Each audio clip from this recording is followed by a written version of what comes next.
Welcome to Mahathi home tips cooking and tailoring. Hello అందరికీ, చూస్తున్నారు కదా క్రాస్ కటింగ్ బ్లౌజ్ని చాలా ఈజీగా అయితే ఈ వీడియోలో నేను ఎక్స్ప్లెయిన్ చేస్తాను. మన కొలత బ్లౌజ్ ఉంటే సరిపోతుంది. ముందుగా ఇప్పుడు ఈ వీడియో చూసే వాళ్ళందరూ ప్లీజ్ నా ఛానల్ సబ్స్క్రైబ్ చేసుకోండి. ఖచ్చితంగా ఒక లైక్ మాత్రం ఇవ్వండి. చూస్తున్నారు కదా కొలత బ్లౌజ్ని నడుము చుట్టూ ఇలా 4 ఫోల్డ్గా ఫోల్డ్ చేసి ఇలా కింది సైడ్ మనము యాజ్ ఇట్ ఈస్ ఎంత పొడవు ఉందనేది అక్కడ ఒక మార్క్ వేసుకొని ఎక్స్ట్రా 1 ఇంచ్ ఒక మార్క్ వేసుకోవాలి. 1 ఇంచ్ ఎందుకంటే మనం బ్యాక్ టక్స్ పెట్టుకుంటాం కదా బ్యాక్కి, అలా ఆ టక్స్ కోసమని 1 ఇంచ్ మార్క్ చేసుకోవాలి. అలాగే 2 ఇంచెస్ ఎక్స్ట్రా. ఎందుకు ఈ ఎక్స్ట్రా మార్క్ అనేది సైడ్ జాయింట్లకు ఎక్స్ట్రా క్లాత్ ఉండాలి కదా సైడ్ జాయింట్లు వేయడానికి. వీటన్నిటిని కలుపుతూ ఒక 1 ఇంచ్ గ్యాప్తో ఇలా స్ట్రెయిట్గా ఒక లైన్ అయితే వేసుకోండి. నేనైతే బ్లౌజ్ని ఇలా కటింగ్ చేస్తాను.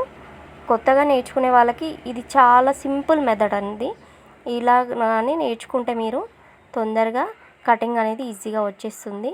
సో చూస్తున్నారు కదా, ఎప్పుడైనా కొలత బ్లౌజ్ని రివర్స్గా ఫోల్డ్ చేసి పెట్టుకోవాలి. రివర్స్గా ఫోల్డ్ చేసుకుంటేనే మనకు కరెక్ట్ కొలతలు ఎక్కడ కుట్లు ఉన్నాయనేది అర్థమవుతుంది. చూస్తున్నారు కదా, బ్యాక్ పార్ట్ షోల్డర్ నుంచి కిందికి కరెక్ట్గా పట్టేసుకున్నాను, లాగలేదు. నేను ఎలా పట్టేసుకున్నానో అలాగే పట్టుకొని ఇలా హైట్ అనేది కొలుచుకోండి. బ్యాక్ హైట్ అనేది బ్యాక్ పార్ట్ నుంచే హైట్ చూసుకోవాలన్నమాట.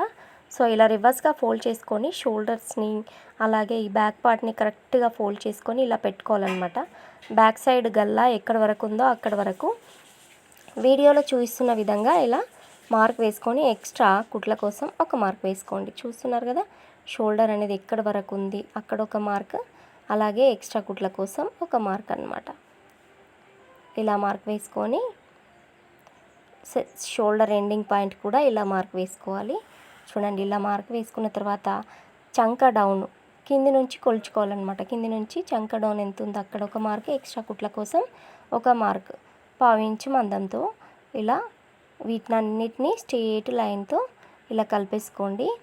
స్ట్రెయిట్గా స్కేల్ తోటి ఇలా వీడియోలో చూస్తున్న విధంగా ఇలా అయితే మార్క్ వేసుకోండి. ఇలా మార్క్ వేసుకున్న తర్వాత చంక డౌన్ 1.5 ఇంచ్ రౌండ్ తీసుకోవాలన్నమాట. సో నేనైతే ఈ కర్వ్ స్కేల్ బ్యాక్ గల్ల రౌండ్ చూడండి ఇలా రౌండ్ షేప్ ఇస్తాను. చూస్తున్నారు కదా, ఇలా రౌండ్ అనేది మంచి రౌండ్ రావడానికి ఈ కర్వ్ స్కేల్ అంటారు దీన్ని.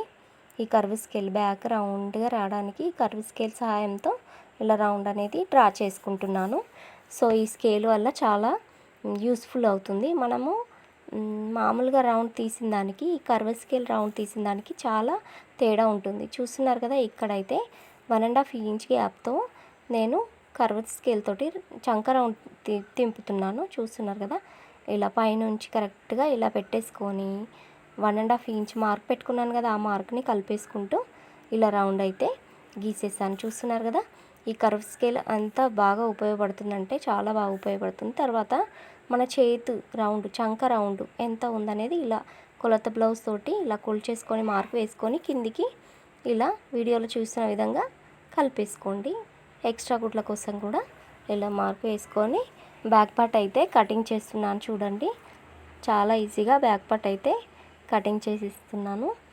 ఒక్కసారి చూడండి, కిందికి నడుము చుట్టూ అలాగే షోల్డర్ నుంచి హైటు చంక రౌండ్, ఈ చంక రౌండ్ నుంచి కిందికి డౌన్ షోల్డర్స్ ఇవన్నీ మనం కరెక్ట్గా చూసుకొని కటింగ్ అయితే చేయాలి.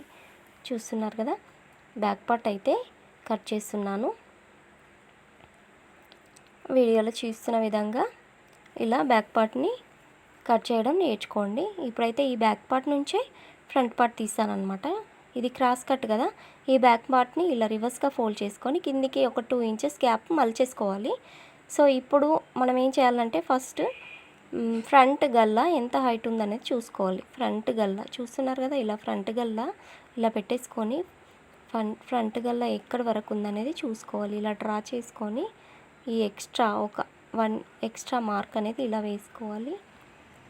ఇలా ఎక్స్ట్రా మార్క్ కుట్ల కోసం ఎక్స్ట్రా మార్క్ వేసుకొని కరెక్ట్గా మనం అడ్జస్ట్ చేసుకుంటూ మొత్తం బ్యాక్ పార్ట్ ఎలా ఉందో అలా ఇలా డ్రా చేసుకోండి. ఇక్కడ నేను బ్యాక్ పార్ట్ కంటే కొంచెం ఎక్కువ పెట్టాను చూడండి బాణాల గుర్తు, అది ఎందుకో మీకు చెప్తాను. సో కరెక్ట్గా ఇలా బ్యాక్ పార్ట్ ఎలా ఉందో అలా మార్క్ వేసేసుకున్న తర్వాత ఈ బ్యాక్ పార్ట్ని తీసేసిన తర్వాత మనకు ఫ్రంట్ పార్ట్లో టక్స్ ఉంటాయి కదా, సో ఆ టక్స్ ఇచ్చిన తర్వాత మనము క్లాత్ అనేది కొద్దిగా లోపలికి వెళ్ళిపోతుంది, ఎక్స్ట్రా క్లాత్ కావాలి కాబట్టి ఇక్కడ మనము ఎక్స్ట్రా క్లాత్ అనేది ఉంచాలన్నమాట. సో చూడండి, చంక రౌండ్ కొంచెం 1/2 ఇంచ్ లోతులకు రౌండ్ గీసేసాను. అలాగే గల్ల రౌండ్ కూడా ఇలా రౌండ్ చేసేసాను. రౌండ్ చేసిన తర్వాత హుక్ స్పాట్ చూసుకోవాలి. కొలత బ్లౌజ్ తీసుకొని హుక్ స్పాట్ అనేది చూడండి ఎంత హైట్ ఉంది, టక్స్ ఎక్కడి వరకు ఉన్నాయి అవన్నీ చూసుకోవాలన్నమాట. చూడండి ఇలా మధ్యలో టక్స్కి ఇలా డాట్స్ పెట్టేసుకున్నాను. అలాగే ఎండింగ్ పాయింట్ పెట్టి 1/2 ఇంచ్ ఎక్స్ట్రా ఉంచుకో. దీని నుంచి టక్ మిడిల్ టక్ ఇక్కడ స్టార్ట్ అవుతుంది. సో అక్కడ స్టార్ట్ అవుతుంది కాబట్టి నేను ముందుగా హైట్ చూసుకుంటాను. ఫ్రంట్ పార్ట్ హైట్ అనేది లాగొద్దు, మామూలుగా చూడాలి, లాగకుండా. సో ఇకంత హైట్ వచ్చింది. సో మనము 2 ఇంచెస్ టక్స్ పెట్టుకుంటాం కదా కిందికి, చూడండి ఇంత 2 ఇంచెస్ ఉందన్నమాట. సో ఇక్కడ వరకు వస్తుంది. ఈ టక్స్ క్లాత్ అనేది లోపలికి చూడు, ఇక్కడ నుంచి ఇక్కడ వరకు ఎండింగ్ అయిపోయింది. సో మన క్లాత్ అనేది ఎక్స్ట్రా అవసరం కాబట్టి నేను అలా పెట్టేశాను. సో చంక రౌండ్ నుంచి కిందికి హైట్ చూసుకొని ఇలా మార్క్ వేసుకొని మొత్తాన్ని కలిపేసి ఇలా గీసేసాను. ఫ్రంట్ పార్ట్ ఈజీగా వచ్చేసింది, చూస్తున్నారు కదా. సో బ్యాక్ టక్స్ ఇవి 4th టక్ లేదు, ఓన్లీ 3 టక్సే ఉన్నాయి కాబట్టి నేను 4th టక్స్ కోసం ఎక్కువ గ్యాప్ వదలలేదు. చూస్తున్నారు కదా, 3rd టక్స్ ఇక్కడ స్టార్ట్ అయింది. మార్క్ కూడా వేసేసుకున్నాను. ఇలా మార్క్ వేసుకున్న తర్వాత ఫ్రంట్ పార్ట్ అయితే కంప్లీట్ అయిపోయింది. ఫ్రంట్ పార్ట్ని వీడియోలో చూపిస్తున్న విధంగా కొలుచుకొని మళ్ళీ చూపిస్తున్నాను మీకు. ఇప్పుడు కట్ చేస్తున్నాను చూడండి. ఇలా కట్ చేసిన తర్వాత ఫ్రంట్ పార్ట్లో ఇంకొక చిన్న పాయింట్ ఉంటుందండి, అది బాగా గుర్తుంచుకోండి. చూడండి, ఇలా కట్ చేసిన తర్వాత ఏం చేయాలంటే షోల్డర్ దగ్గర అలాగే హుక్ స్పాట్లో ఇలా పైకి కొంచెం ఇలా క్రాస్ తీసుకోవాలన్నమాట. ఎందుకంటే మనకు గల్ల అనేది జారకుండా ఉంటుంది కిందికి స్టిఫ్గా పట్టుకోవడానికి. సో చూడండి, ఇలా కట్ చేసుకోండి. ఫ్రంట్ పార్ట్ అయితే ఈజీగా కంప్లీట్ అయిపోయింది. సో ఫ్రంట్ పార్ట్ అయిపోయాక ఇప్పుడైతే షేప్ బెల్ట్లు కట్ చేస్తున్నాను చూడండి. కొలత బ్లౌజ్ తీసుకొని హుక్స్ పార్ట్కి కొద్దిగా తక్కువ ఉంటుంది కదా, కాజా ప్లేస్ ఏమో ఎక్కువగా ఉంటుంది. సో చూడండి, కాజా ప్లేస్ పట్టుకొని ఇలా మార్క్ వేసుకుంటున్నాను. కింద 1/2 ఇంచ్ పైన 1/2 ఇంచ్ వదిలేసి ఇలా మార్క్ వేసుకొని దాని హైట్ పొడవు చూసుకొని ఇలా మార్క్ వేసుకుంటున్నాను చూడండి. ఇలా మార్క్ వేసేసుకున్నాను. చాలా ఈజీగా మార్క్ అయితే వేసేసాను. సో షేప్ బెల్ట్లు రెడీ అయిపోయాయి. ఇప్పుడు ఈ మిగిలిన పార్ట్లో హ్యాండ్స్ అయితే కొలుచుతున్నాను చూడండి. హ్యాండ్స్ ఇలా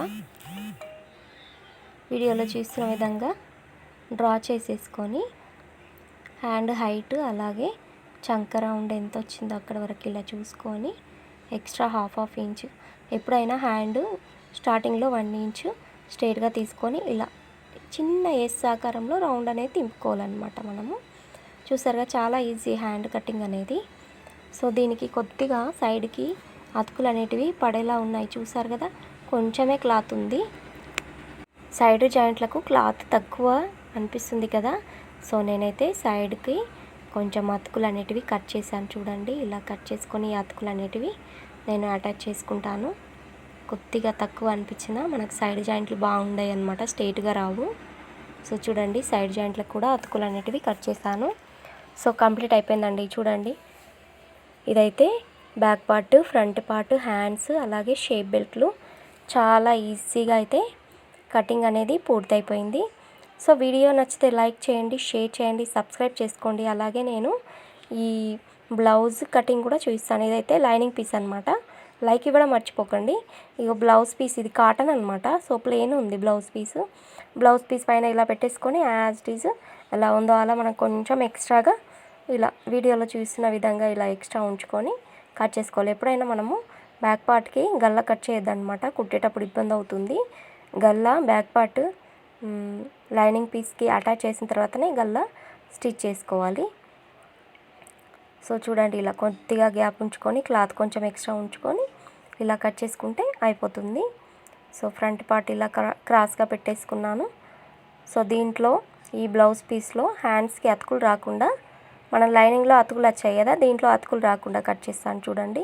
ఇలా తీసేసుకొని దీన్ని ఇలా పెట్టేసుకొని, ఇప్పుడు అతుకులు అనేటివి రావన్నమాట. లైనింగ్ పీస్కి అతుకులు వచ్చాయి కానీ దీనికి రావు. సో మన క్లాత్ ఎక్కువ ఉన్నప్పుడు మనం అతుకులు మ్యాక్సిమం రాకుండా చూసుకోవాలి. సో దీనికి కూడా ఈ కింది సైడ్ మలిచేస్తే అతుకులు అన్నిటి కంపల్సరీ పడతాయి. అలా పడకుండా చూసుకోవాలన్నమాట.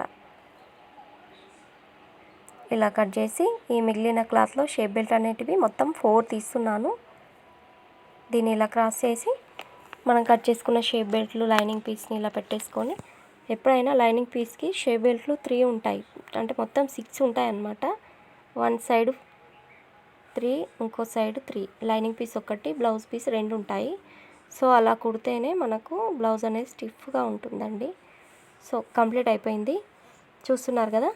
షేప్ బెల్ట్ రెడీ అయిపోయాయి. హ్యాండ్స్ అలాగే ఈ ఎక్స్ట్రా క్లాత్లో మనము హెమ్మింగ్ పట్టీలు, హుక్స్, కాజా పట్టీలు అనేటివి కట్ చేసుకోవచ్చు. కుట్టేటప్పుడు ఈ బ్లౌజ్ స్టిచ్చింగ్ చేసేటప్పుడు చూపిస్తాను, తప్పకుండా చూడండి. కొత్తగా నేర్చుకునే వాళ్ళకు బ్లౌజ్ స్టిచ్చింగ్ కూడా కన్ఫ్యూజ్ ఉంటుంది. Thank you for watching. Like ఇవ్వండి.